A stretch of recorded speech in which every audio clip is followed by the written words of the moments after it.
School का पहला दिन। ये कहानी है सूरज की, जो अपने माता पिता के साथ एक शहर में रहता था और उसे नए स्कूल में जाना था। वो नाश्ता कर ही रहा था कि तभी बाहर स्कूल बस हॉर्न बजाती है। वह अपना स्कूल बैग पीठ पर टांगता है और अपने माता पिता को बाय करते हुए घर के बाहर खड़ी स्कूल बस में चढ़ता है और स्कूल बस चल पड़ती है। वह देखता है कि आगे की एक सीट खाली है। वो उस सीट पर बैठ जाता है। तभी पीछे वाली सीट पर बैठा हुआ राहुल कहता है, देखो, इधर मत बैठो, पीछे आ जाओ। सूरज राहुल को देखता है और सोचते हुए राहुल के पास बैठने चला जाता है। राहुल कहता है, तुम्हें पहले तो नहीं देखा इस बस में? हाँ, आज मेरा पहला दिन है स्कूल में। तुमने मुझे वहाँ बैठने से मना क्यों किया? आज तुम्हारा पहला दिन है ना, अभी समझ जाओगे। सूरज सोचने लगता है।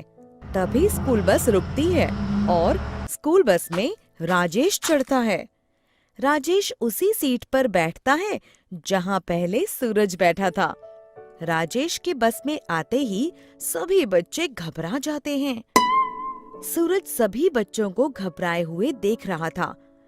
राजेश आगे की सीट पर बैठे दोनों बच्चों को डराते हुए पूछता है, क्यों रे, कैसे हो तुम? दोनों बच्चे डरते हुए कहते हैं, ठीक है राजेश भाई, आप कैसे हो? राजेश एक बच्चे के जोर से गाल खींचते हुए कहता है, बढ़िया रे। बच्चा चिल्लाता है। आ, आ। ये सब पीछे बैठे दोनों देख रहे होते हैं।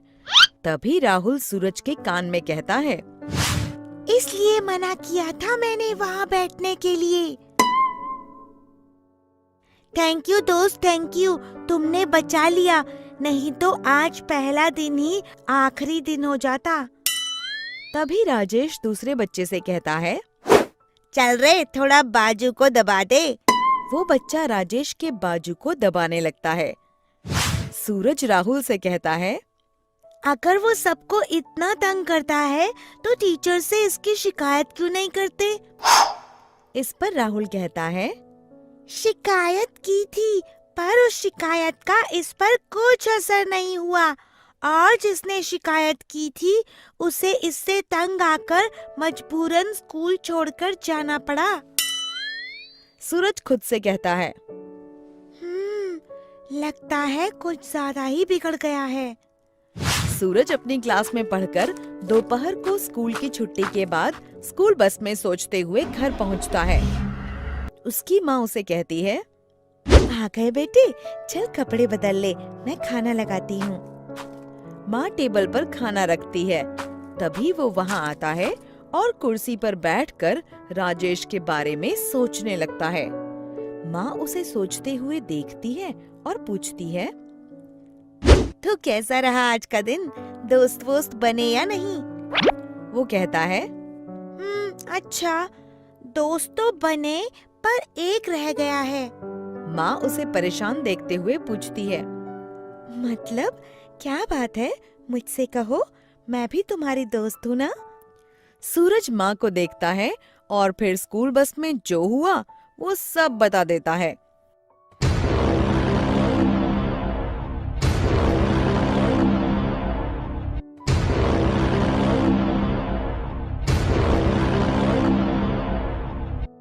माँ सब समझने के बाद कहती है, जैसे कि तुमने मुझे ये बात दोस्त होने के नाते बताई है, तो मैं भी दोस्त की तरह ही तुम्हें सुझाव दूंगी। वो सूरज को समझाने लगती है। वो बाहर से 2 छड़ी लाती है, फिर बड़ी आसानी से पहले एक छड़ी को तोड़ती है और फिर दूसरी छड़ी को। सूरज की समझ में कुछ नहीं आ रहा था। फिर माँ उन चारों छड़ियों को एक साथ तोड़ने की भरपूर कोशिश करती है, पर वो चारों छड़ियाँ एक साथ इतनी मजबूत हो जाती हैं कि टूटती ही नहीं। थक हार कर वो उन छड़ियों को टेबल पर रख देती है। सूरज समझ जाता है वो खुश होकर अपनी माँ के गले लग जाता है और कहता है, मैं समझ गया माँ। और अगले दिन सुबह सभी बच्चे स्कूल बस में बैठे हुए होते हैं। तभी बस रुकती है और राजेश उस बस में चढ़ता है।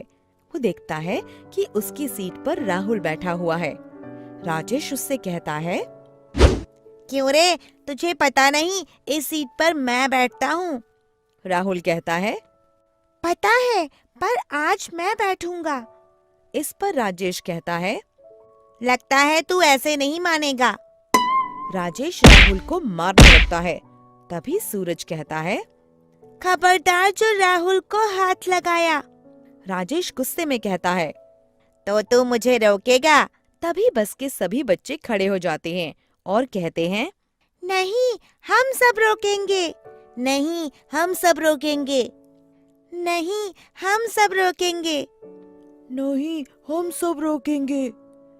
राजेश सभी बच्चों को एक साथ खड़े देखता है तो डर जाता है और कहता है, तो कोई बात नहीं, ये बैठ जाए यहाँ पर, मैं पीछे बैठ जाता हूँ।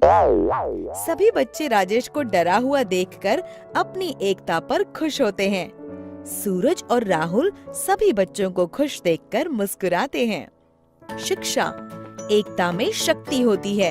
एकजुट होकर हम बड़ी से बड़ी मुश्किल का सामना कर सकते हैं।